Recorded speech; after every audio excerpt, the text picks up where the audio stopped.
have at it. All that conversation that was happening. So we were talking about. But yeah, shout out to Big Booty Judy at Gay IHOP. So, okay, so refresh my memory because I feel like, and I don't want to like out myself as like a non-black person. Big Booty Judy originated on Martin, correct? You know what? You know what? I feel like Big Booty Judy is like sort of like the pot in your grandma's kitchen. She's just always It's just always been there. She's just always been there. I definitely remember it.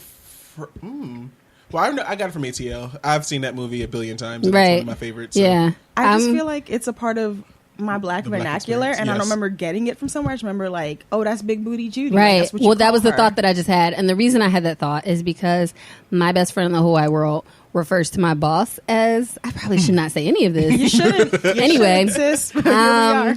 rewind.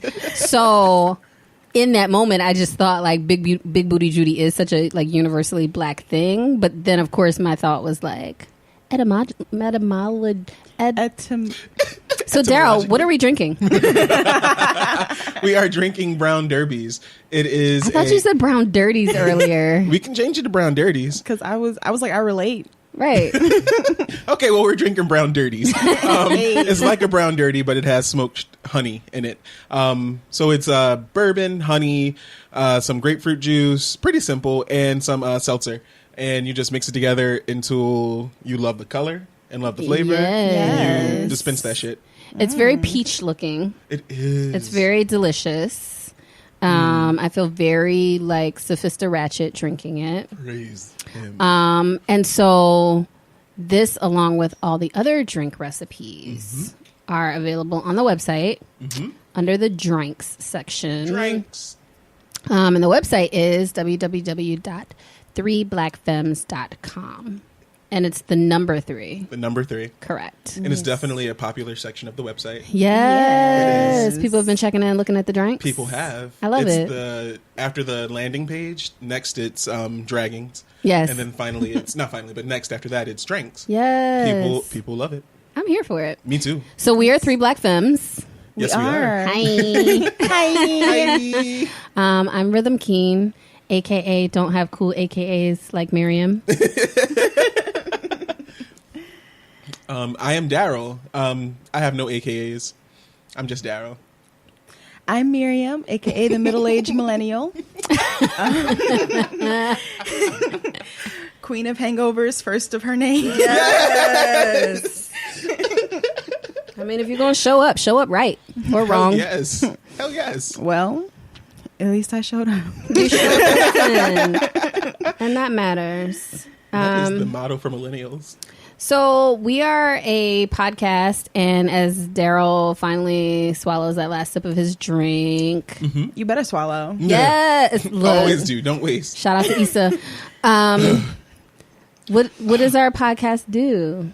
Our podcast works every nerve. Yes. It deprives every edge of nutrients. We drag mamas, papas, sisters, Yes. brothers, and them. Yes. And generally just talk about everything that's fit to talk about. We are 3 Black Femmes.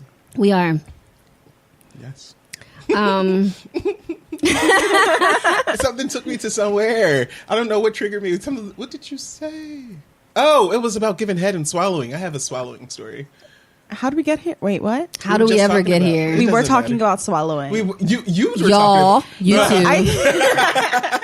I feel like a lot of roads lead back to giving head and swallowing with us. It should. With y'all. You're I'm holy. Oh. Every word. holy from hell. I mean, No, some boy. I was gargling some boy's nuts this week, and and this is like, it's just a descript. I'm being descriptive. this is all being edited out. It's not. It's not at all. I was gargling this nigga's nuts, and what did he tell me? I feel like from now on, anytime that you say that phrase, it has to be with that much bass. It has to.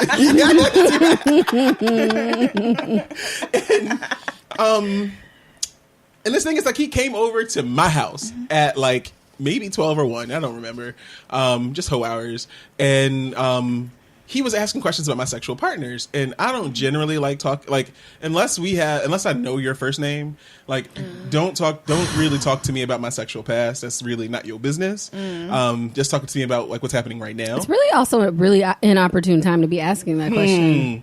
And do you really care about the answer? Because why are you asking now? Yeah. When your dick is in my throat. Why are you? That's really why. This is not a conference. What is this? You're late. It's just, and it's dumb.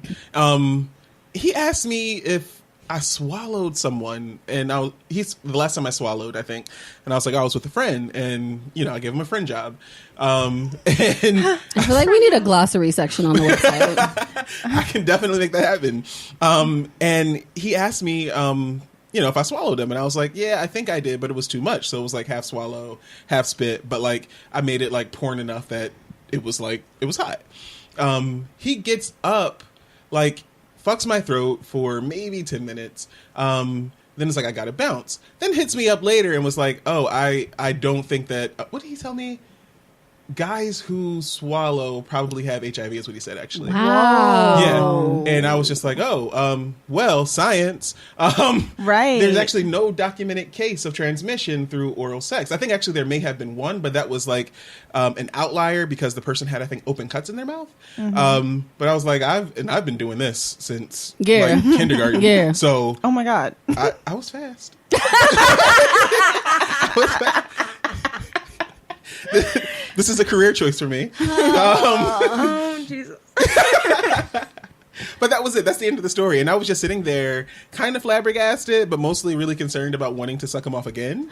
You know what? What? And so in our next segment, it's like every time I try to prepare for Darryl, there's no such thing. I've never prepared. I've never You prepared cannot for be. Darryl. I've never. I love that I'm an How experience. does one prepare for Darryl? One does not. Extra draws? Get ready to get disappointed. Yes, extra draws. Extra draws and a fifth of Jack? Is that how one prepares for Darryl? Yes. Yes. Speaking of which, I think we need to plan a 3 Black Femmes field trip to Darryl's place to go through his underwear drawer. Yes. No. Okay. No. And throw them things out. You thought that this was the podcast. It's actually a come to This is an Jesus intervention. moment. This is an intervention. We are I don't Deanne know her. Levan I ain't Zanting seen your her at draws. Your family holy draws reunions. have affected my life negatively in the following ways. I want to make it clear for those of you who haven't listened to the first episode. We have not seen Darryl's draws, but Darryl, being Darryl, shared the state of his draws, and like It sounds what tragic. has a quicker turnaround time? Darryl's draw to the White House. Listen. Yo. Who knows? Yo, if you're trying to be real. What has more holes the in it? White House. Darryl's draws to the Constitution. Whoa. I'm gonna be real with you. Look. Listen, times is tough. My life ain't always But been no Christmas. you know what? Our That's new the hashtag problem. is Darryl's draws, Darryl not draws. 3BF. Darryl's draws. I think that, again, for me, the thing that's upsetting is times are actually not that tough. They're not. You just have holy draws just because. That's what's so upsetting. Like, we wouldn't drag you about it if it's like, I saw Darryl eating out of the dumpster. I think could he's eat out like of a struggling dumpster a little if you need. bit. I could be struggling. But you rolled up, you smell good, you look good. Right. I know that your life is in order. You give the appearance that you have whole draws. So it's like really false advertising. Yes. Like you give the appearance that Yes. your draws have no more than the holes they need. Right. But then we come to find out Right. You're a that catfish. You are a catfish. I'm draw catfish. You draw fish.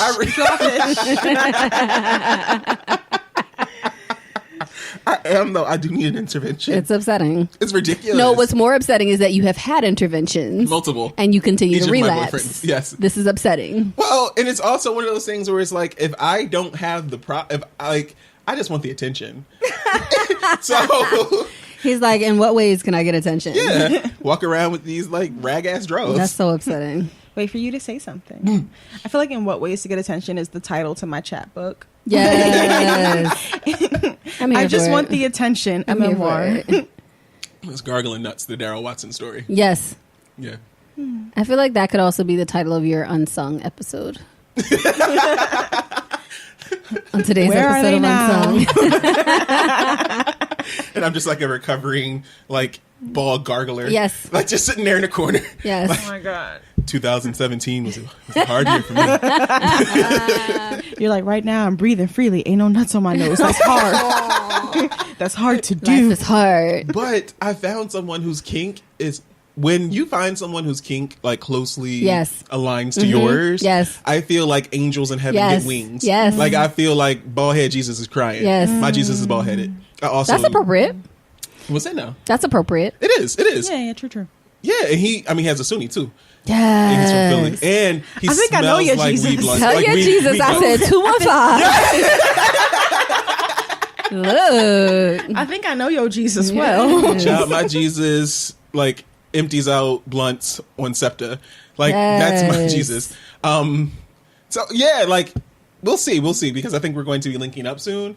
But I went over an exhaustive list of my kink, and I never do that with people. I was also quite tipsy yesterday, and I never really do that with people because you have to ease them in. If you give everyone like premium top shelf shit when it's like brand new, then they don't get to that like Yeah. Yeah. you can see people off. They're But not I- going to make it. Girl. But look, this is real. This is a question because I don't think that I've had like little teaser but I've never had like a full on conversation. Like these are the things that I'm into. Do you do that? Yeah. I feel like I have like a little teaser conversation just to see if this is a person that I can even like go further with. And then the things just sort of come out in the doing. Oh yeah. I've never had like It a dep- conversation. I have. I feel like I'm too awkward for that also. Not. I mean, alcohol and weed can do. So like, I mean, just- if you partake of that, I have a medical marijuana card. So Yes. I'm also a liar. So Word. balance those things out. Because you don't live in one of those states. Word. But I could one day. You could. This is preemption. This is like a preemptive. There you go. you got to speak it into existence. And I do.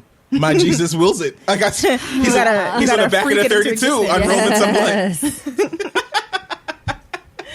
Yes. So Miriam, do you have like a kink conversation, or is it just like we like So do I have fall a into kink these things? conversation? I feel like Yes, with Yes, kink me, conversation. We do need a glossary. with me, I just whoever I'm with, we just sort of start. Right. We sort of begin where we are, and like I may say one or two things like, oh, like you can be a little rougher, you can da-da-da, but like typically I will be fucking with a person for a while, and then at a point when in the act I'll be like, slap me across the face right now. And they're like, whoa, how did we get here? How did this happen? I was just massaging your feet. I don't understand. What do you mean? We're on the This couch watching escalated. Netflix. How do I have to slap you? This is a cooking show, ma'am. We're at my goddaughter's christening. Why? Sometimes it be like that. Look, it's in the middle of benediction, Miriam. Chill out. Relax. I'm trying to receive my blessing. Okay. Me Smack me too. God said, "Come as you are." Yes. I know that's right. Right now. Yes. Right now. Right now. Where you are. I also find for people, it's hard sometimes to have the conversation because people don't know their kinks. Not to say that I don't think that's anything with either of you, but it's to say that I think a lot of folks not just are afraid of exploring that aspect of their selves and their sexuality, but even when you do explore it, it's hard to even put names to some stuff. And for me, like in the beginning, I will wind up spending like 4 lines trying to describe like edging or something. And then I'm like, oh, there are actually terms for this, like cum torture or I think ball tapping, ball torture. I forget what None of that's that called. sounds fun. I mean, balls don't sound fun to me. Yeah. Yes, question from the producer. What's cum torture? It's like it's there's another name I know for it, but it's when you like play like edge a guy, or you're like jerking him or sucking him, or this works for women as well, and just bring her to the edge of coming, and then don't allow her to come, and then allow her to walk back down from the line, and then do it again. Which is what I call ball-headed games that I don't play. It is ball-headed game, but there's something very like for me satisfying about denying that pleasure and then constantly bringing you up to the point. And there's also like something about owning your nut. Like, I'm not going to let you nut until I let you nut. And then if you like come without permission, then that's a problem. Like, it's something about that. Yeah.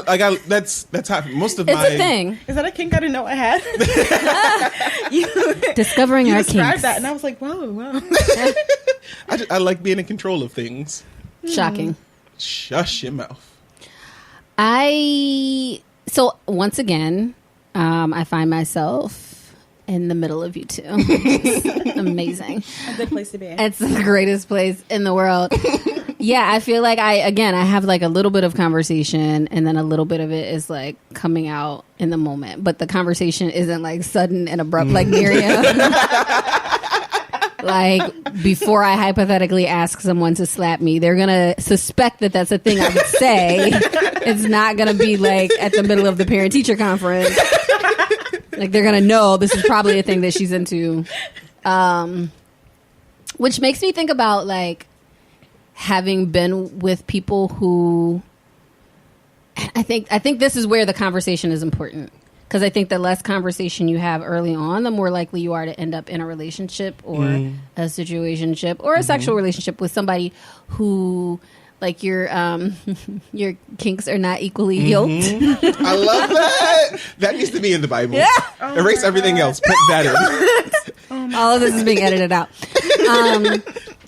But yeah, I think you end up with that person, and then it's like this conflict of like, oh, I really care about this person. I have feelings for this person. I want to be in a relationship with this person, but this person doesn't agree to like X, Y, Z, and that's a thing that I really like. And I think sometimes people underestimate the value of matching your kinks. Yes. Like, it's important. It's not, for me at least, it's not like, that's not bonus. That's not extra. That's like, that's foundational. that.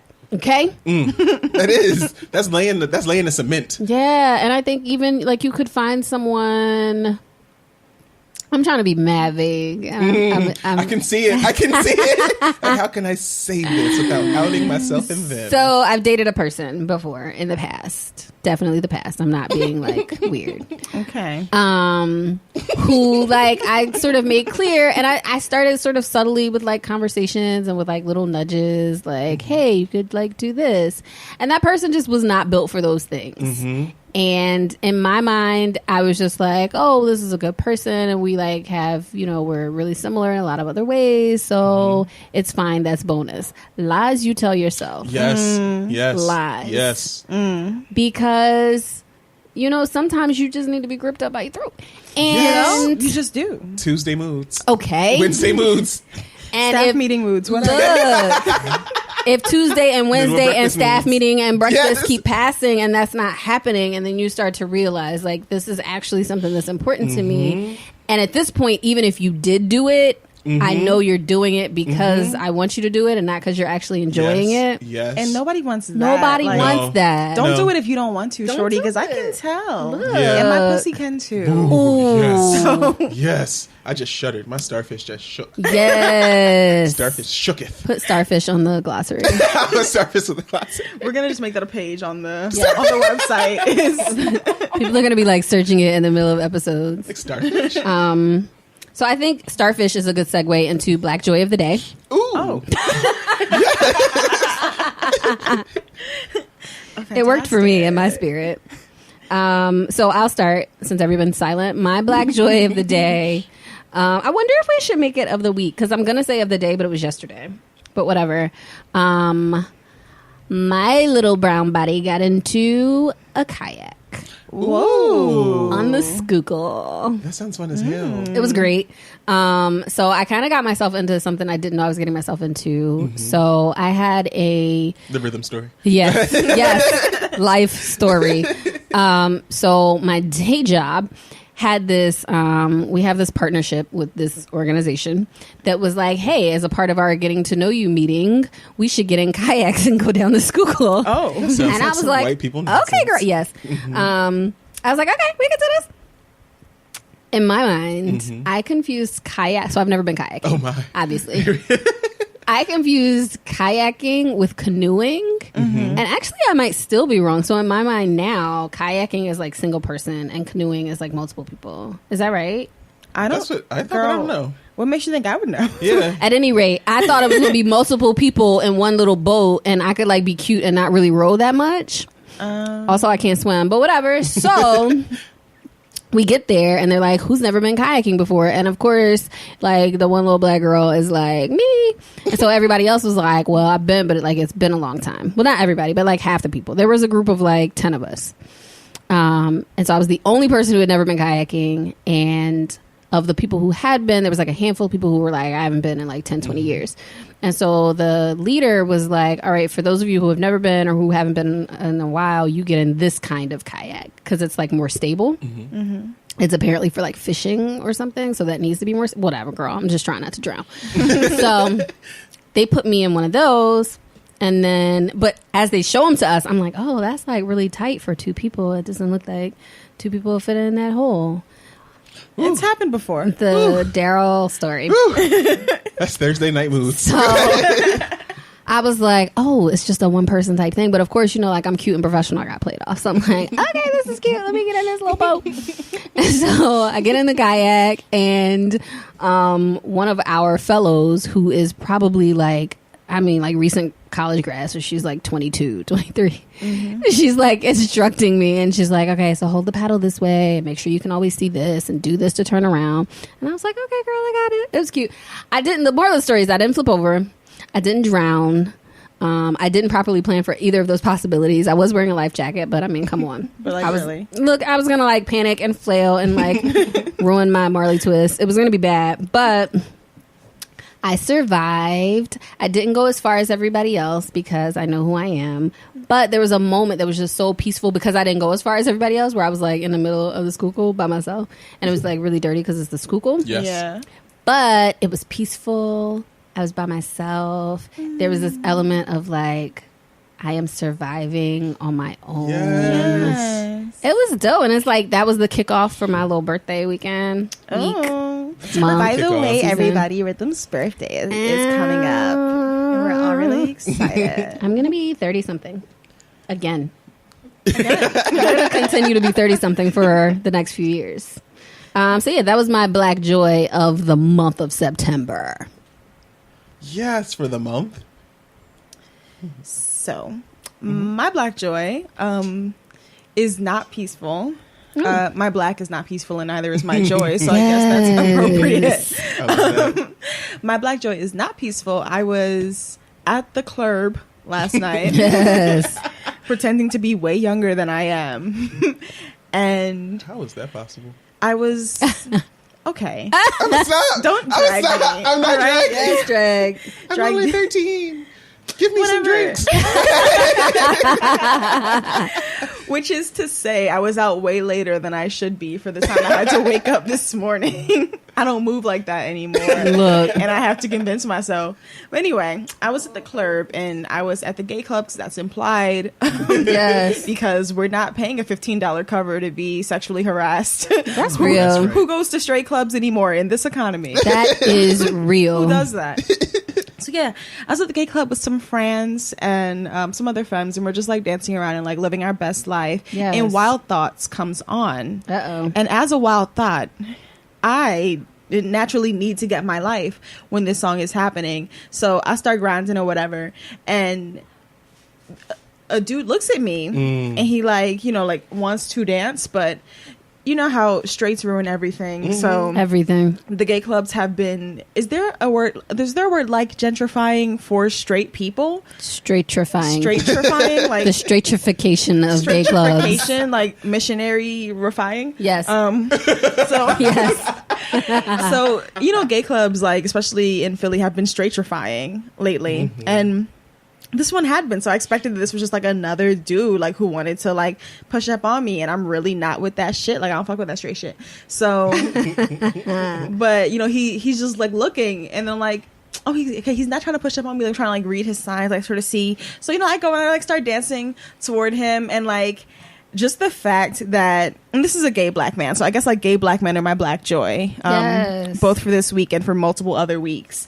But like he just sort of like waits for my consent for me to buy in to dance with me. And when he did, girl, he caught it. Like, I threw that shit back and he really caught it. Yes. Also, like, I just want to point out, shout out to gay black men, because if you dancing with a straight dude, like he'll like let it happen. He'll sit there and be like stiff as a board, like light as a feather, stiff as a board, while you like really putting in all this work. Unless he's Jamaican. I felt like that was an important footnote. You know what? That is an important footnote. It is. Jamaican will mop but then he'll kill you. I was gonna say you got to be ready. Jamaican, he'll throw you across the room. That's why I don't dance with Jamaican dudes. I'm not prepared for anything they have. He'll like jump from the ceiling to land. And break your back. Nope. And then pick you back up to keep going. Yes. Just dance with your carcass. Like, if you've never danced or if you've never seen a Jamaican dance with a woman, the best way I can describe it is, have you ever seen a 3-year-old with a Tickle Me Elmo? Yes. Have you ever seen them just like throw it across the room and like run back over to it and like excitedly Elmo? Yes. Or like a cat playing with a mouse. Yes. Like when the cat refuses to kill it, it just wants to play with it to death. Yes. That's how Jamaican niggas dance with women. But this man was neither straight nor Jamaican. A change of pace, a welcome change. Yes. And I just dance with a gay nigga because straight men, for the most part, with the exception of Jamaicans, can't really catch it. But a gay man, like, they grind too. They have quite the grinder experience. So yes, quite the grinder experience. That's my black joy of the moment. You know, black joy of the moment right now is sponsored by this drink that Darryl made. Shout out to Spaces Productions for providing drink refreshing in the middle of the podcast. Because I need it. That sip was my black joy. Yes. What was my... I don't know what day this was. Was it Wednesday, Thursday? I don't know. I remember I was just incredibly, incredibly late to grab lunch/dinner with Rhythm. Oh my God. You were so late. I really was. And had an attitude. It's come on. I suggested the place. I really did. I did not realize that until I saw the text message receipt. Suggested the place, showed up at the wrong place. Wow. The wrong place I was late at, and then caught an Uber to the right place. But while he was at the wrong place, I did not. He calls me. So first of all, the way that it actually went down, Darryl suggested a place and then was like, I don't know if they have enough vegan options. And so I checked out the menu and I was like, I see what I could get. Like, that's cool. Which I really, let me just say that. I really appreciate when people do that. And Darryl's really good about it. And I was like, no, they have enough. We can go there. And then he was like, or such and such. And I was like, I also like such and such. So either place is cool. So he was like, bet such and such, the second place, which is where I then go and wait for him. So he's texting me, telling me he's late. Then he calls and was like, I'm here. Where you at? I don't see you. I don't see you nowhere. I don't feel like I gave you all that. I don't feel like I gave you all that. So I'm like, at such and such? And he was like, oh, no, I went to the other place. And so I think I'm tripping. Let me pull back up the text messages. Right. And I'm like, no, I'm definitely at the place that he suggested. So anyway, then he came late. Didn't you do that last time we all had lunch? I didn't go to the wrong... Technically, I didn't go to the wrong place. I went to the right place. It's just that y'all switched places. Okay, but you showed up to the right place an hour late, though, babe. Ooh. You know what? This podcast is not for that. We drag our listeners. Yeah, you're right. We don't drag each other. I pride myself on being on time. I am never on time. And it's bad. I don't know when it started. It's a slippery slope. But now I'm just very much like, I'm coming. And I realize, I'm like an hour late. Yeah. Yeah. I try my Which hardest. is cute, but just what really got me was the attitude you had. Like, he called me. I did not. I was like, I don't see you. No, because yeah. I'm here. And it's crazy because I really did. I did not realize Yep. It happens. Your suggestion. So anyway, you get to the place. We get to the place and order these like life-saving vegan wings and these like life-saving vegan cheese fries. Those were good. Those things were crack. And the bartender waiter guy is this cute like man with this beautiful beard. He was cute. He was very cute. But the thing with me is that I am like a keyboard warrior. I am so courageous behind levels of like, or degrees of separation. But when I'm like right there in your face, then all the social awkward comes back. And so I'm like, the only thing we can talk about is like bread and clouds. Like, and you need to intuit that means that I'm attracted to you. Yes. And I also have a hard time registering when people are attracted to me. I think it's like from growing up ugly, like, or growing up not believing that I was attractive. Now as an adult, it's like it always takes me for a loop when people look at me. My first response is usually North Philly. My first response is like, what does nigga want? Like, seriously, like, don't step in my space too. Like, back up. That's real. Like, because real as shit. You are not, and my thought is always, you're not about to slug me and steal my wallet. I don't know where that scenario came from, but that's like my North Philly life. But this guy was cute as hell. He was. He was all about you. And this all goes to say that I am going to go back and buy some more veggie wings. Yes. And play in his beard. Yes. Will you actually speak though? Right. I will. I'm going to drink more. Yeah. And then speak. Existence. Yeah. So here's the thing that he's skipping. This dude was not our server. This dude was the bartender. Oh. At some point, our server, who was still there and working, stopped coming to our table, and the bartender was hand delivering the drinks. And there were three of us at the table, and the bartender was only looking at and addressing Darryl. Oh, baby. I'm a failure. All of this is going down, and Darryl's just like, bread. And I'm like, oh, baby. I'm a failure. But that was definitely a joy. It was cute, though. And I needed that. I needed that midweek pick-me-up. I was like, oh, shit. He thinks I'm cute. Because cute. He's fucking cute as well. He was cute. He was cute. Darryl did ask him about his beard. Well, we're going to be boyfriends. And dude was just like giving like all this extra information. And I'm like, Darryl. I feel like suddenly you're hungry for veggie wings. Yes. I feel like you might have to veggie find wings your way and starfish. back. I'm going back. Oh my God. With a side of starfish. Yes. This is like, that has the potential to be a perfect like cuffing season, like cuddle buddy / like sex buddy / like undefined. He also looked like he had the right amount of dirtiness for Darryl. He was I love a dirty nigga. He was like, I do. He was like slightly dirty looking, not like grungy dirty looking, not like dirt. Like he manicured his purposefully dirt. dirty. Yes. Like I curated this. He did this level of dirt. Yes. For this and purpose. that's perfect for me. That's what he I looked love like. rugged. I love that. Like, let your beard stink. Yeah, I can't. I'm good. I'm good on that. I'm fine on that. I feel like that's a very specific, and I'm basing this on like a bunch of assumptions and also just interactions that I've had with people who are into like the dirty thing. I feel like that's a very like cis man kink. I feel like, not that there aren't women who are into it.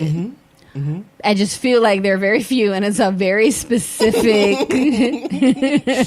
I'm trying to think of anybody. Like every time I see something about somebody dirty, or I see somebody dirty, I think of specific gay men that I know who would like it. There's never like, oh, Kathy really likes dirty men. Because Kathy ain't stupid. Kathy is not yet. So who the hell is Kathy?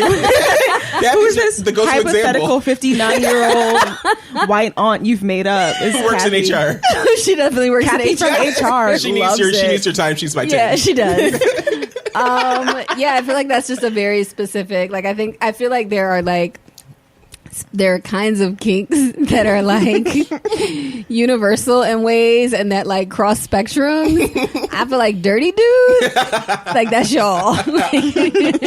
Pigs. That's it's pig gay culture. dudes. That's y'all. Pig culture. Yeah. Oh my God. It's a whole It's a thing? Get the glossary out. Who knew? Pigs. They like the dirty shit. They like smells and sweat and man scent and just like dirty. Just ugh. I like man scent. I love man scent. I like sweat. Like sit on my face after basketball. No, Oh my absolutely God. not. You Whoa. went too far. No. The podcast is over. This was 3 Black Femmes. We had a good time today. It was a good run. It'll all ended with sweaty Check man us next ass. week. It'll probably be 2 Black Femmes. Yeah, it will. Or one. No, I like I'm gonna let you kiss me, and we could probably like holla at each other real quick before you go to the shower. Yeah. But like not with our mouths, because you just got done balling. That's hot. Yeah, See, I feel like we there's have a a Venn line diagram here. There is. It's just that the middle is sliver. It's like Yes. a giant slip. We don't need that sweaty swamp. We just don't need it. Swamp dick. No. is, Nope. Nope. You can't say Absolutely swamp not. dick. We Nope. can't lead into a conversation with swamp dick. Especially not in this like majestical way that you about to like Swamp It dick. was. It was really You romantic. put on your poet voice. It was really like you romantic. did. Maya Angelou. No. Like swamp No. dick will No. Oh my take you to places. You know what? Still I rise. I'm calling the safe Still word. I rise. I'm calling Amy Schumer. Amy Schumer. Amy Schumer. Oh, that's a good opportunity. That's for our safe word. for our audience By the to way- know. Amy Schumer is our safe word. And when we need Darryl to stop talking about scrotums, we have to say Amy Schumer. Because what's a safer word than Amy Schumer? What turns you off more than Amy Schumer? So Y'all ain't shit. that's how we. Y'all ain't shit. Yeah, I can do like I can do like light sweat mixed with like your deodorant and cologne, and like you smell quote unquote like a man. That's as far as it goes. I don't want you to actually like stink. My first. And don't touch me. That's hot to me. Ugh. My first boyfriend turned me out to that. I wasn't prepared, and when I went down on him, it Oh was, Jesus, my it chest. It was degrees to that funk. Oh, But I feel like it's like walking into a cave. Like, damn. ooh, yeah, like at the zoo. nice and humid. And, Oh no. What? So I have Okay. a question. Yes. So is this like an agreed upon, like, dude comes home from playing ball and it's like, all right, we're gonna do this? Like, does it have to require that, or can he just be dirty and stink, and you're just like, I'm with it? Like, is it a planned, agreed upon? It's somewhere in the middle of there. Okay. Well, it's interesting because that's definitely it's one of the kinks that I usually disclose on the front end, even if I'm easing people into into my kinks, because I do like man scent. That's just like a thing, and yeah, and it's easier to bring that up like randomly, and then when they smell man scenty, me be like, okay, this is amazing. This is the one. So it can be either. And when with my first boyfriend, I didn't realize that that's what I liked. And so I'm deciding how much I want to out him. So he lived abroad. He was a missionary for a little bit, but he also taught abroad and just went to a bunch of different countries. And he went to Europe, fucking with the white people, and brought back some Smallpox. he brought back European some European cultural standards. They funky. Yeah. They be funky. And they author science that says that Americans watch too much. Like I've That's read. why they all got the plague, however long ago that was. I actually saw a really interesting article recently. I'm going to be this person for the podcast and for life. That was this British person talking about like British dental standards versus American dental standards, and why there is this perception of like British teeth. And how the article was saying like it basically was like a British person with like big clunky like stained teeth. Yes, British teeth. That was like, yes, my teeth are like stained and whatever, but like they're stronger and healthier than American teeth. And like it really was interesting because it was like this is where the standard came from, and it just all the way went back to like Americans just like being like, hey, we're great and that's dirty, and here's how we can sell you something to make you great. And so the article like linked to like CDC reports about like dental health, and also like old dated like American marketing stuff about like teeth whitening and like all this other stuff, and actual scientific information about how teeth whitening like weakens your teeth. Yes. It was just super interesting, and at the end of the article I still was like, but I want your teeth to be white. So anyway, go ahead. ¿Por qué no los dos? Like, why are we can't we choosing have strong and pretty teeth? Right. Like, I like everything that bites into me strong and pretty. Yes. Pretty teeth are one of my But you were kinks. saying, let's talk about tooth kinks, but later. I do have one. I feel like I know your tooth kink, and I shouldn't. You probably do. I know what your tooth kink I is. talk but about it should all the not time. know. I just got really excited. Oh man, now I'm like searching my recesses to think of tooth kinks that are appropriate. Yeah. I don't know. But yeah, like man, scent is hot to me. Wait, so he brought back like European standards of like dirtiness. Yes, and like convinced me, like the fragile child that I was, or the fragile adult that I was, and still am. He convinced me that it was like, okay, Americans do wash too much, and there is some conversation to be had there, in that Americans do bathe a lot, and we also use a lot of water to do it, and it's also just a cultural standard. And he used all that to segue me into sucking his sweaty dick, and. I got I gagged for a bit. I'm gagging right now. Yeah, I'm not comfortable. My throat is My throat is nose secure. hurts. Breathe out your mouth. Oh, no. So he like segued that into like sweaty head, and I fell in love with it. He's definitely my root for a lot of the kink that I'm in, because the shit that I'm into now, like Darryl from fucking 4 or 5, 6, 7 years ago would not recognize. But that's a beautiful thing for me. That's beautiful. Do you know what that reminds me of? So I just started watching Game of Thrones, and welcome. I love it. It's everything, and like I am the Khaleesi. I just am trying to convince my partner to call me that in bed. Whatever, that's another thing. That's hot. But every time there's a sex scene on Game of Thrones, I'm just like, oh, this is hot, but also I ain't seen nary a bad. No, they all stink. Where are the showers in Winterfell? Look, where are the showers in King's Landing? Ain't been a one. They dirty. Ain't no loofahs in Westeros. No, but I feel like that's different because we're all on the. I mean, given a certain class and amount of wealth, we're all on the same. We being everybody like in Westeros, we're all on the same level of dirt. What Darryl is talking about is very different. I feel like it's been neutralized because we're all on the same level of dirt. And I think that's very different than I just got out the shower and you just got out the YMCA. That's different. That's hot to me. It's not a judgment. I just can't. I live above your judgment anyway. So. Hey, you better rise above. That's probably how you have this amazing life you have, because what, of making drinks and dirty dicks? Yes. Oh, I mean, what else is life? I feel like those are the facts of life. Child. You take the good, you take the bad. I take them and all. sometimes And they're then both. you have the facts of life. It's a Darryl. I'm here for it. So I don't know how to segue from that into our topic of the day.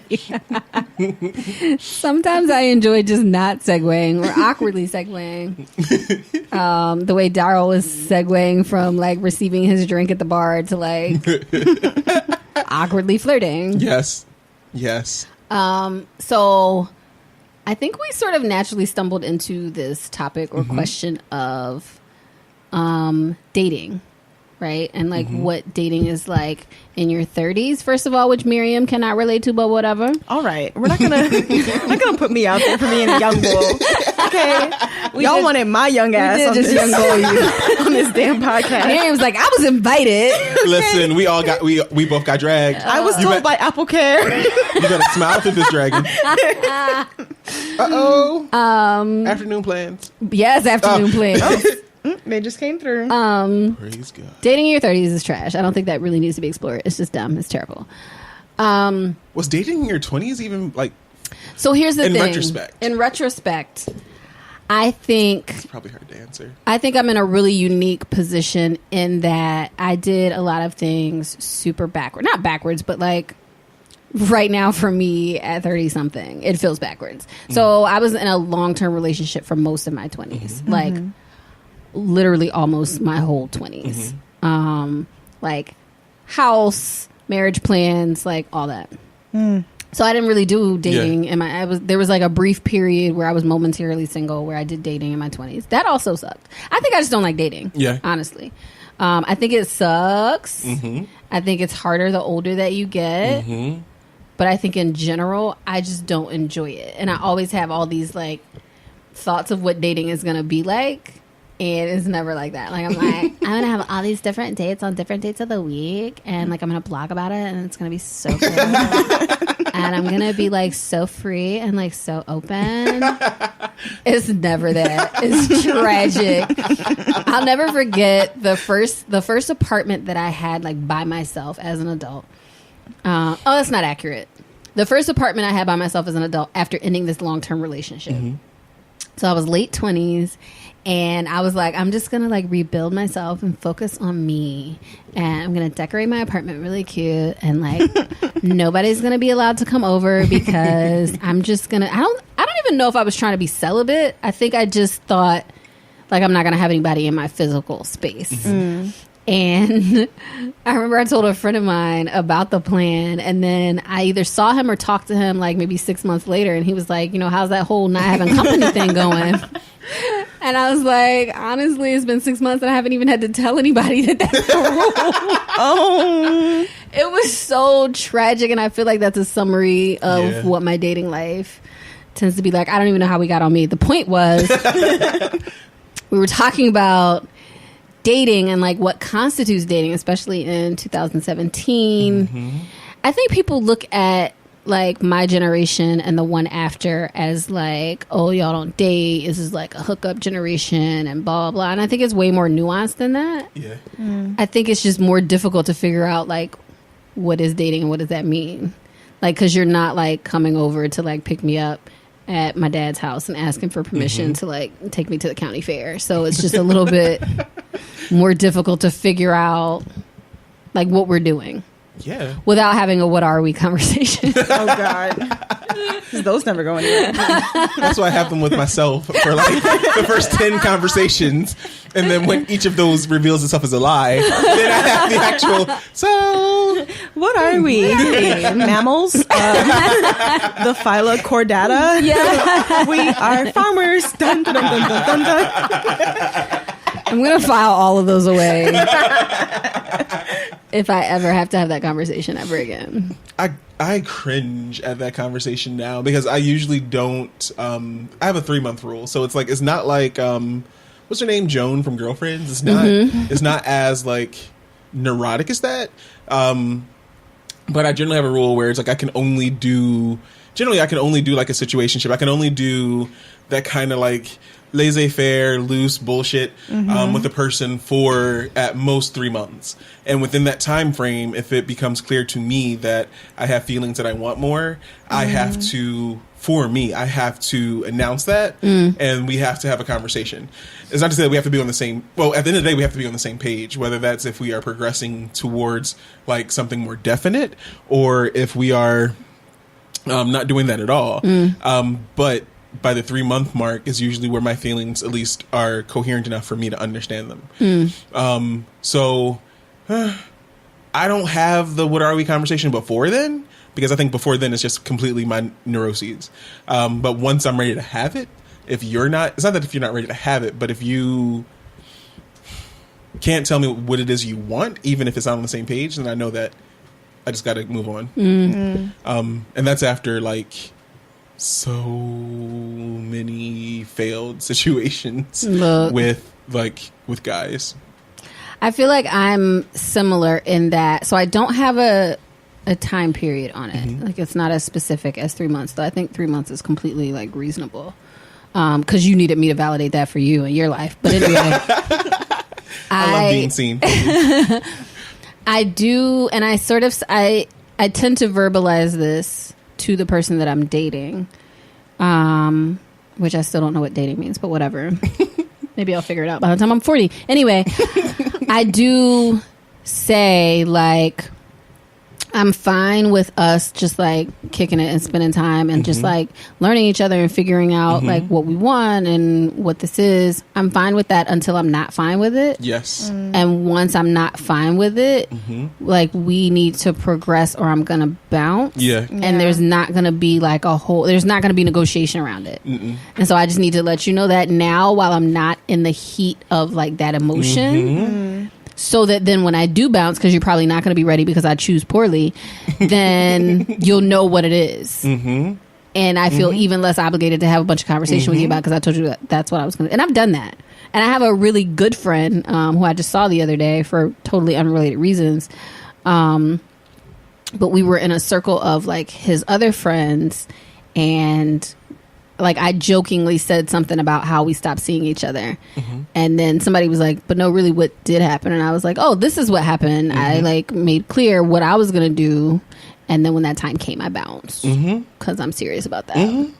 And I just have to set that boundary for myself, because otherwise I'll end up in a 4-year relationship that I'm still really angry about and that I get triggered about every time I see Lawrence on Insecure. Preach. So. Preach. Well, if I could speak for the 20s, for everyone aged 20 to 29, if I could be our collective voice, I think that a lot of times people, honestly, they like to start dating without labels. And you know, people say like a bunch of shit, people like give a lot of excuses, but I think at the root of it, people are afraid of permanence. And well, like being afraid of commitment is one thing, but also like the world is ending. You know, soon. like the world is ending soon, and like, you know, I don't have any assets to my name, like, you know, like I also have not worked to get these assets to my name, so like why would I want to like have somebody buy into that? You know, it's sort of how I think that people are kind of perceiving and going about it. And another thing is, I think that a lot of times people get into these situationships because there is no accountability. People are like, well, you know, like if I really like you, and like if I like you, we're gonna fuck around, and like, you know, it's just gonna be you and me. You cook all my meals, I live on your couch, and we fucking. But if I'm talking to somebody else, then hey, you knew we weren't dating, right? Yeah. It's sort of how it comes down to it. And that's how you get all these Instagram posts. Oh, they be angry. Like, oh, they be so mad. They be so mad. Or it be like a John posing with just, you know, like back on like Cow and Chicken or whatever goddamn cartoons. They would always cut off the parent's head. Like they wouldn't show, it would just be the body. Like on Dexter's Lab. No, did you see the mom's head on that? On one of it was on some show where you never saw the mom's head, but you just saw the mom's body. That's how girls be posting their niggas now. Yes. Like they'll just like dragged, post guilty. his body, dragged, and like not put his head on. Guilty. And the caption will be something like, you know, what's understood ain't gotta be explained. Oh my gosh. But baby, is it understood? Right. It don't sound like it's he understood. told you don't be posting me on social media, and you didn't understand. After you tried. and you was like, how about if I just post it and cut your head off? And he told you we not dating, and you didn't understand. So it sounds like it needs to be explained and understood. Yes, all of the above. All of the above. But I think that people do these sort of like shoddy situationships so that they don't have to really take accountability for their shitty ass actions. Yes. And they're like predispositioned to run away from situations because everyone's hurt from their childhood. Yes. Look, You are preaching all on of it. today. We're not paying you for this though. It's fine. This is not talk space. This is free therapy. I work in nonprofits. I don't usually get paid. It's okay. Yeah. Touche. Hashtag millennial. I think you bring up another good point though, because I think we can't have the conversation without acknowledging the role that social media plays in it. Yes. Right? Yes. I feel like sort of, so I'm not a person, and there has been one exception before anybody tries to drag me. If you want to drag me, send it to the email. Whatever. I'm not typically a person that posts on social media anything specific about the person that I'm in a relationship with. So I usually, again, there's been one exception, and that was very different because we had a project together. Whatever. I don't normally post pictures with the person. Yeah. I don't normally tag the person. And for me, that's normally about, it's not like some shady thing. It really is just about access. And it's like the people in my life that need to know who that person is, know who that person is and have access. But like, I'm a lurker. So if somebody like, Lurker life. look, somebody tags their new boo, I'm gonna go through their boo's page and like look at all their stuff. And I don't want people to do that to me. So I just generally don't post. But I think there is that, like, I feel like that's a conversation that has to take place in the context of dating and of a relationship. And I feel like, you know, 10, 20 years ago when that wasn't relevant, I wonder, like, I wonder if that affects people's like resistance to labeling something. Mm-hmm. Like, I'm not quite ready to be on Keisha's Instagram page. Mm-hmm. So like, let me chill a little bit.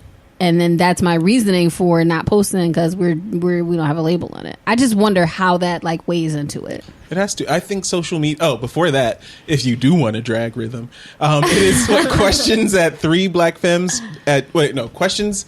I always fuck this up, and I work here. Questions. No, I'm sorry. 3blackfemmes@gmail.com. Yes. There we go. So, like, let me clarify, because a lot just happened. Yes, it did. The number 3 blackfemmes@gmail.com. If you would like to drag rhythm or Oh.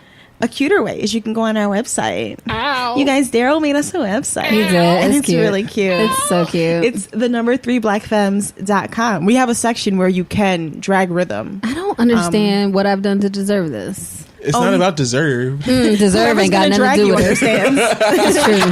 This is true. Drag away. This is true. It's fine. But I think, and thank you for cleaning that up, because these brown derbies have my mind in another The brown universe. dirties. I'm sorry. The brown dirties. Right. Representation matters. Representation does fucking like matter. the niggas you like. Nigga.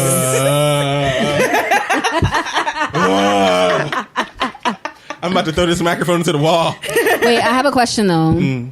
Is there a difference? And I don't know if you date or engage with non-black men, but is there a difference between a brown dirty and another dirty? I don't accept any other kind. Oh, okay. Yeah. Dirty or men?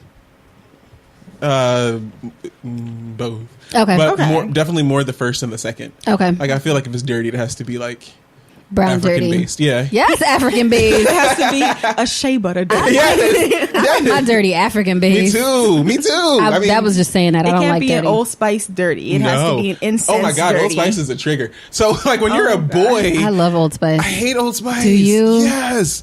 Same. And I don't know if this is the case fucking hate it. everywhere, Ooh. but definitely in Philly when boys hit, in my experience, when boys hit the puberty age, they become like heavily marketed to. And so like Old Spice sponsored these like puberty bags. I'm using air quotes, puberty bags for the boys in my middle school. And it was full of, it's just rampant consumerism, things that they wanted to get you hooked onto, because the first thing you try or use to handle your like manhood is the thing that you're literally going to be using for the rest of your life, and that you usually will teach your son. Because men don't explore. No, They don't. well, straight Except men for when don't. it comes to relationships. True. Child. And so Old Spice was the scent. And this is before Old Spice had like others kinds This is of before scents. Old Spice was like cute. Yeah, this Because is now it's cute. now it's cute. Before then it was no. Right. But they sponsored these purity bags, and it was like Old Spice and like some straight edge razor. I'm a Negro. Oh, I had no idea. Yeah, this feels very Philly specific. I don't remember this happening like in my middle school, and we're about the same age. We are. So this is okay. So this is definitely the thing that happened for me. And I have like this trigger with Old Spice as a result. That's so funny. Like if I smell Old Spice, I'm just like I dated 2 men who wear Old Spice deodorant. Fortunately, it's 2 different scents. Scents. Okay. Because that would have been a whole thing. Yes, it would have been. But I love it. That would have caused me to question myself. no. It I was the same know. thing. I would have like run and not know why. And then you get home and you're like, oh, it was this deodorant. Bitch, nope on a rope, girl. I can't do Old Spice. It's Neither can I. yummy. I mean, give me some. I was going to say Tussie. I'm Yes, Tussie. I'm an old Negro. You are Give me an some- old Negro. Yes. You old as hell. You boy. are like, what was the man's name on the Armitage farm on Get Out? Stop. The granddad. The groundsman. Oh wait, that was the granddad. No. Yeah. I don't even know his name, but that's him. That's who you are. Him. He had Tussie. and I'm talking about not the roll-on Tussie. I'm talking about the. Did you put your hand like the cream? Yes, the cream. We had family bottles of Tussie growing up. Yes. in our like converted crack house turned row home turned childhood home. Upset. I feel seen. I'm so upset. So those things, no. But what was I think like social media is definitely a milestone in relationships now. And I think one of the things that mark our generations so different from our parents and grandparents and them is the fact that honestly, we have more language for human relationships than they did. Right. We have more possibility for is human true. relationships than they had. It's and true as so hell. I think a part of the awkwardness and wonkiness of it is the fact that we don't have real clean ways of talking about the nuance. So we try to use these words that are like these big words that are monoliths, but it becomes problematic because we all have different relationships to those words. So for me, like dating, like I define dating as a distinct phase, even before like titles. But I've also dealt with guys where if I said I want to date you, they interpreted that as I want you to be my boyfriend, and I'm like, no, Not what I said. Yeah, no, not at all. Like, Or not what I meant. and the reality is, like, for those situations, like dating would be exactly what we were already doing. But it's the idea of me saying I want to date you and actually have that be the thing that we like. We are both agreeing that we're dating, it will freak them the fuck out. But that to me is usually a good like crucible. Yes. Like if you can't make it past at least having that conversation, then we're not even going to be on the same page anyway. But I think social media is real. Like relationships become different when they become social media official. Yes. Yeah. And I don't know exactly why that is. Maybe it's access. I feel like you then have expectations to live up to. Oh yeah. Once somebody like knows that you have a boo, like it's a lot harder to really take it back in a way. Yeah, it to is. like, because like one day you just stop posting with them, and then Yeah. like because I'm speaking from experience. Stop dragging me, please. Because I'm Thanks. because I've both been this person who has Yeah. had to like delete all the pictures off my Instagram, and I've both Jesus. been the person to go on somebody's Instagram and be like, "Oh, where that nigga at?" you know, And he then not you there scroll no back more. and see if the pictures are still there, if they deleted them. And they're not, and you're like, hey. So I feel like there's once you've sort of like put it out there that like I'm in this relationship with this person, it's a lot. There's a lot expected of you, Yeah. and it's a lot harder to really just sort of take that back to like. I feel like you gotta eat a lot of humble pie to Yeah, if you're really out here being cuffed to one day just post and it's just you for a couple weeks and Yep. niggas is asking Yep. like, hey, I ain't seen so and so far. Like last night, when I was out with my friend, she was like, "Are you and such still dating?" And I'm like, "Yes." Are you trying to buy my dinner? Right, like, right. I was Do like, my laundry? I was like, "Yeah, I am." Like, why do you ask? And she was like, "Oh, I just usually she's with you and I didn't see her." And I'm like, "We sometimes have separate lives, like, like That happens. We Yeah. sometimes do separate things, but like that to me was just so indicative of like how much people start to expect you as a pair, Yeah. and then you're not a pair, Yeah. And like I post the shit out of my partner because I'm like. Yeah. I'm just like it's almost like hanging a good piece of work on your mom's fridge, like Yes. putting the A up there because I'm like, Yes. look everybody, look what I cuffed, I did it. Yes. But That like, is real. God, if that were to end, knock on wood, like holy shit. Yeah. Knock on wood. What's There my you go. aesthetic now?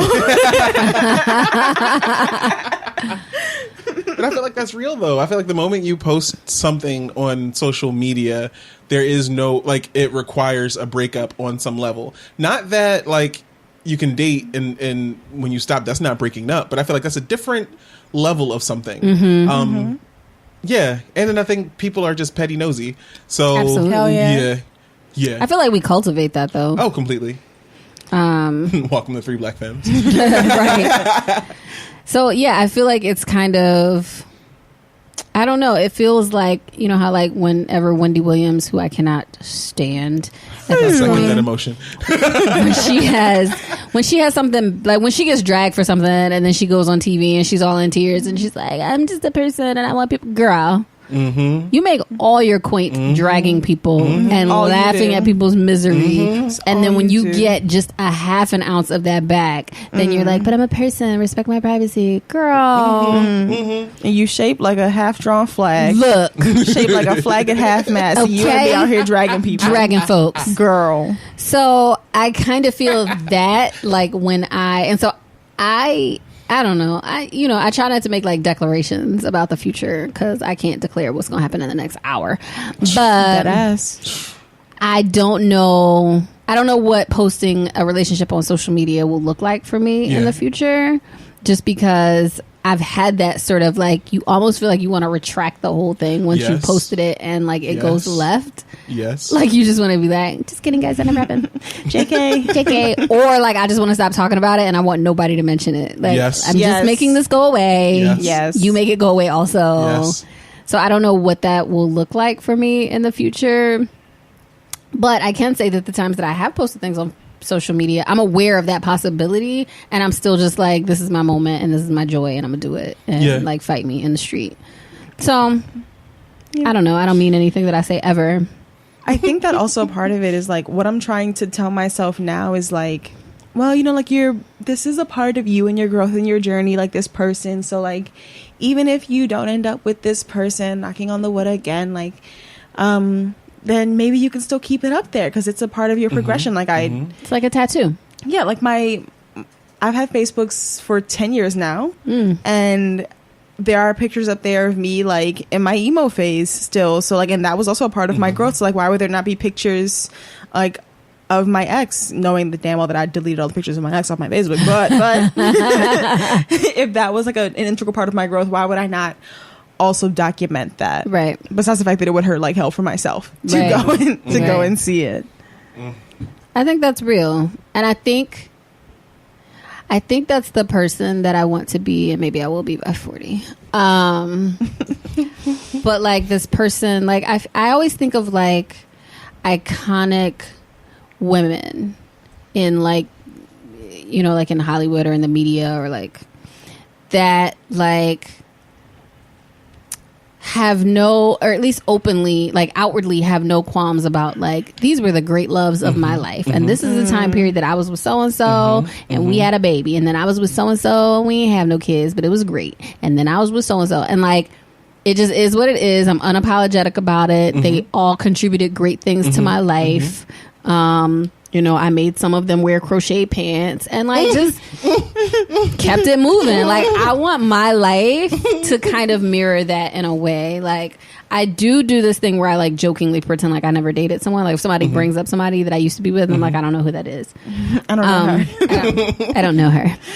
I would never make that mistake. I'm trying to like stop doing that. And I also used to jokingly say people died until one of them did almost die. And then my friends made me stop saying that people died. Whatever. So I don't do that anymore. But I'm trying to get to this space. But I also feel like people just fight you so hard on that. Like people just won't let you just like have that joy in that way. No, they won't. They won't. Because they want you to be miserable. Yes. Even the people who are like actively and genuinely your friends like want a little bit of Schadenfreude, like where they're just like, I want to see this misery. Like I want to, and they're probably not your friends, heads up, but that's people. They're like, you know, I want something to distract me from my own misery. Like, let me bounce off you real quick. Right. That's real. I say that as one of those people. Like when I say that, like if I go on your page and I know you've been dating somebody and they're no longer there, I am scrolling, bitch. I wanna have you deleted the pics?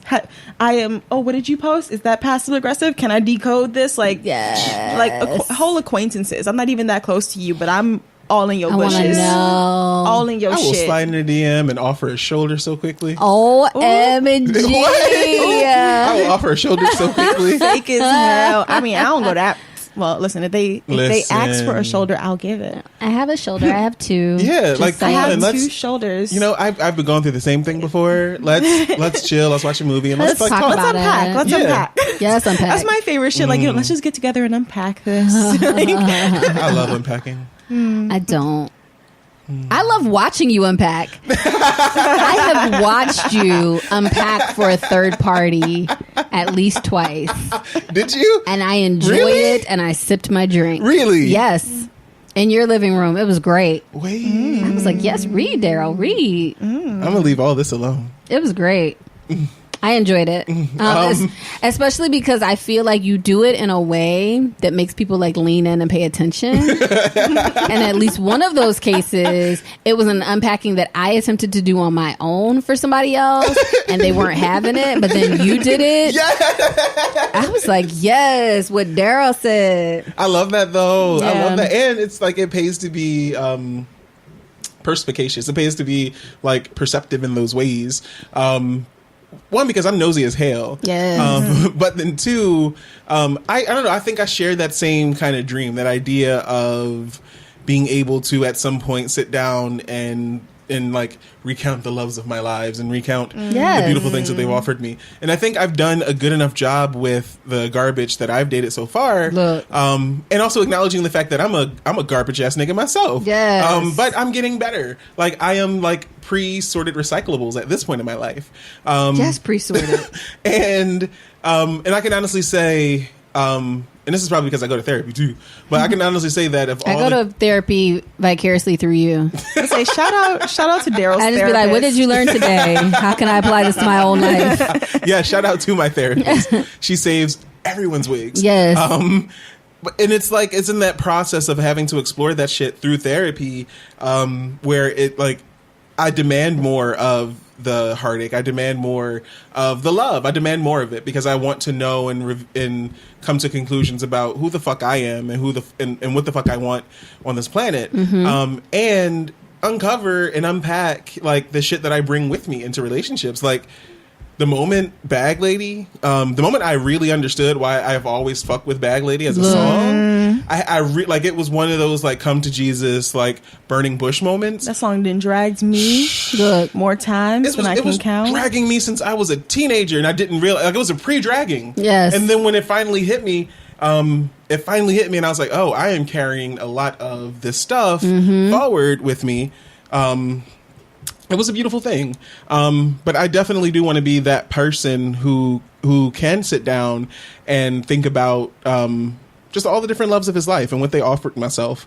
And I'm also a person where it's like I don't have to, like, if I loved you at any point, I still love you. There's never a question that I don't love you. Like that's always a case. And it's just through the fucked up relationships and also the really great ones.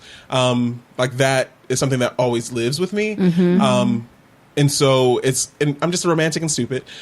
So that's like, I require that kind of perspective. So I'm exploring that as well. Like just the idea of like still loving someone who you have loved, because I'm really unsure. I had to sit down with myself for a while because I was in a relationship previously, and the person and I dated for like 3 years, which does not sound long in perspective, but I'm also like 7, so I mean, that's long enough. it is long. And I had to think like, do I ever stop loving this person? And then I had to be like, well, how do I know when I love someone? Like, what does my love look like?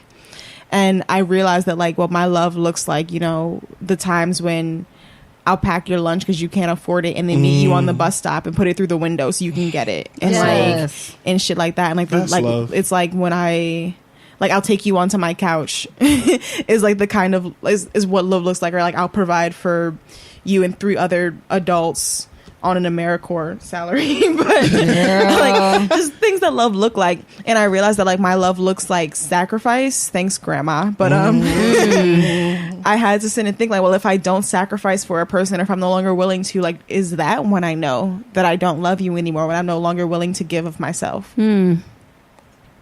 So, you know, we'll see. We'll to be continued. We'll keep unpacking as I unpack. I'll keep not unpacking because I enjoy that. I feel like you're a bag lady. Look, I feel like I'm in the bag lady phase of my life again. No, I'm not. I'm just actively not unpacking. You know what phase I'm in? I'm in like bags piled on the floor in my bedroom that I refuse to unpack, but I'm not walking out the door with them anymore. So that is both symbolic and also actually what my bedroom looks like right now. That's real, though. That's absolutely real. Yeah, I unpacked a suitcase the other day to pack for my birthday trip, and I found a pair of socks, and I had a Darryl moment like, these are not my socks. And then I realized, oh, these are my mom's cute little socks. And then I realized I haven't been at my mom's house since May. Why is this suitcase still packed? Yes. So I'm trifling, but it's fine. Speaking of trifling, yes, I think that's a great segue awesome into the most trifling but also rich and valuable part of our podcast. Yes, which is our host stories. We needed to get like a sound bite to introduce that. Like, I'm thinking like some Jungle Pussy, you know? Yes, I adore her. That's my bitch. Oh my God. So there's a lyric, and I'm going to get it wrong, and I don't remember which song, but she says like, I knew you didn't love yourself when I saw you going into McDonald's. Yeah, that's essentially it. Yeah, like It spoke to my spirit. Knew you ain't love yourself. We Yes. have been Trader Joe's shopping cart full of health. Yes, I felt that in my spirit. I love her. I actually may or may not have been going to McDonald's for fries when I first heard that lyric, but whatever. I still went through the drive-thru and I got them fries. I adore her. I feel like we couldn't be friends in real life. She would probably get on my nerves, but I like her music. I feel like we could be friends in real life, but she would turn me into something that I'm not. But I could be, and it's possibilities matter. Anyway,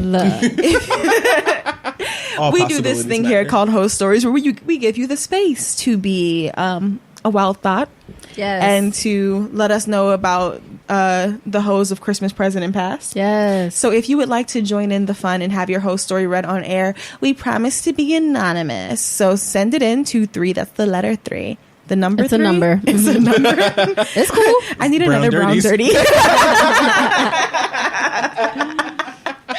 Send it into 3blackfemmes@gmail.com or you can submit via our website. We have a little section. It's cute. Where you can submit. It's so cute. You can also get the recipe for these brown dirties. Yes. But so Daryl's going to kick off our second host story. And I'm really excited Yes. for Darryl to kick it off. I'm gonna switch it up. I'm gonna save that surprise orgy story for later. Yes. Okay. Here's a teaser. The story is a surprise orgy. Yes. And I'm going to switch over to a situationship seed that I think was planted this week. So I've been I'm just gonna reveal all my stuff. Yes. So I've been chatting with this one of my my kryptonite. One of your red bones? Yes. Yes. I don't know what it is. I actively and prophetically tell people to avoid red bones and light skinned boys at You all ain't costs. tell me. Well, you're in too deep. I am. Can't get no sleep. So this boy who is just my type, like tall, chunky, light skinned, kind of socially awkward, Yes. started chatting me up, and I make time for red bones. Yeah. Make time for red bones. I do. You got to. I'm sorry. That was a moment. And so I feel like we've been talking for a total of literally no more than 2 or 3 weeks. It really is closer to 2 than 3.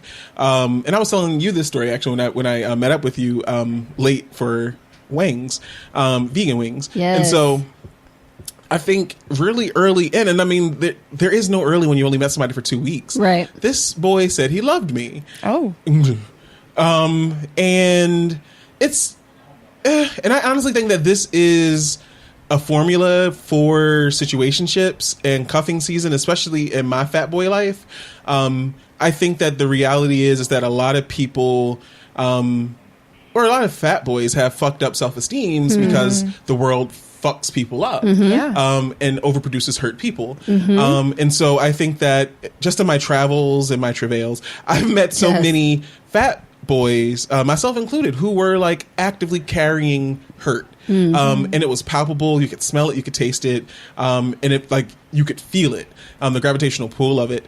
And so I think that there are a special class of predator that are tuned into the smell of that hurt. Hell yeah. Yes. Yes. And when cuffing season comes around, they have no problem exploiting that. And, Yes. and I think the sad thing is that sometimes those people, whether or not they know it consciously is what they're doing it, that's also a symptom of their hurt. Yes. And so they will sweet talk a fat boy into really a situationship and a warm bed and some food and some affection to last for the cold months. Can I interject that this Go ahead.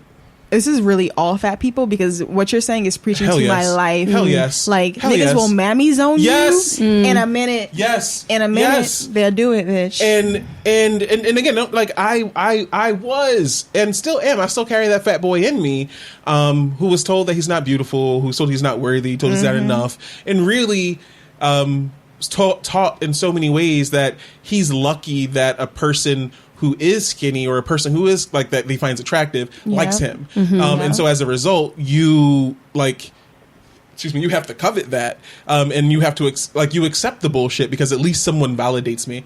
But I'm not that nigga no more. Right.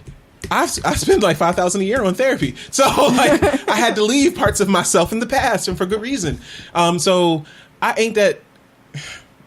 my insurance been. So I thought, well, whatever. So I'm not that nigga no more. And so he was telling me all this, and even as he was saying it, it was completely counterfeit.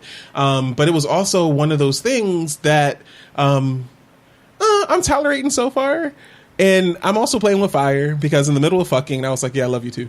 But that's also like, if I'm on the verge of nut, like I'll say anything. Anything like, goes. It really will. Like, yeah, I'll watch your daughter tomorrow. Like I'll say anything. And because it's hot and it feels good. And it's also, that stems from the part of my fat boy, like, aesthetic, is that even during sex, like, it's not, I will problematize it because I problematize everything in my life.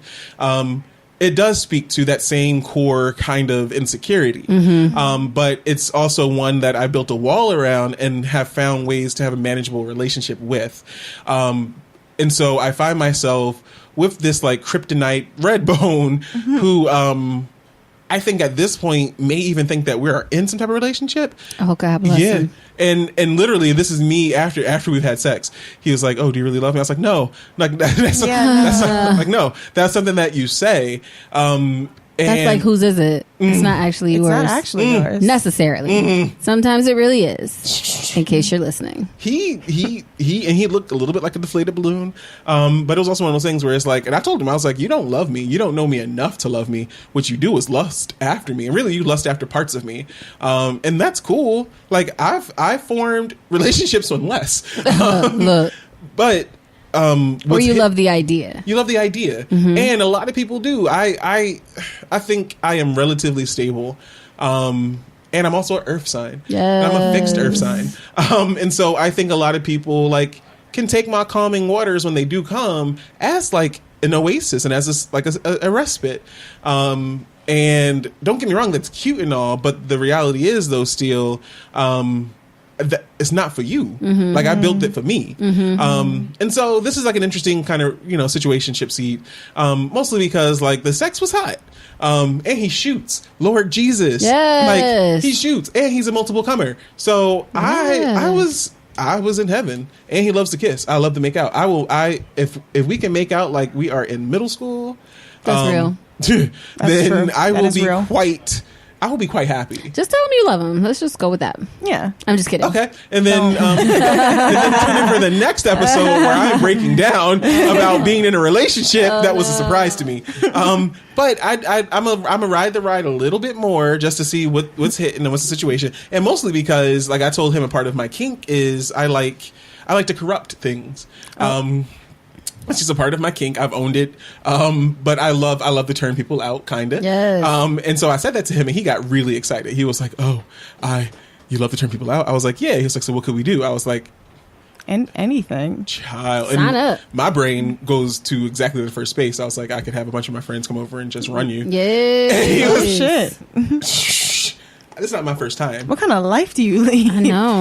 One where Where do I sign up? I'm feeling drink. so vanilla.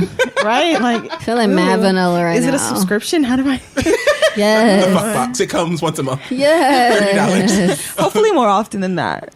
I feel like we should edit that out, and you should actually create that. The fuck box. The fuck box. Get you some quaint. It's a subscription to like have a train ran on you once a month. Why not? But also with like some cute little products. Yes. Yeah. Train specific products. Yes. Like it will be the kind of lube. No, that I use. don't give it out. Oh, okay, I'll stop. You're Save right, it. You're right. Stop. You're right. Yeah. Get your quaint. Yes. Free trade lube. Yes. But like it's an interesting kind of scenario, and so I'll see what happens. And also because like I really like the validation right now for lots of reasons. And like he was cute, and he's nasty, and he quite literally like wants a bunch of big niggas to run a train on him. Yes. And I luckily am like the Santa Claus of that I world. have a stock. But he did flinch when I read off some of my kinks to him because I also had that conversation with I him. just can't with this list. I think that's just I can't wrap my head around like. And what's crazy is that my list The is practicality. generally like first level, second level. Is shit. it literally a list though? Like is it literally have a- typed? Yeah, I've typed it up and sent it to him. I pick and choose.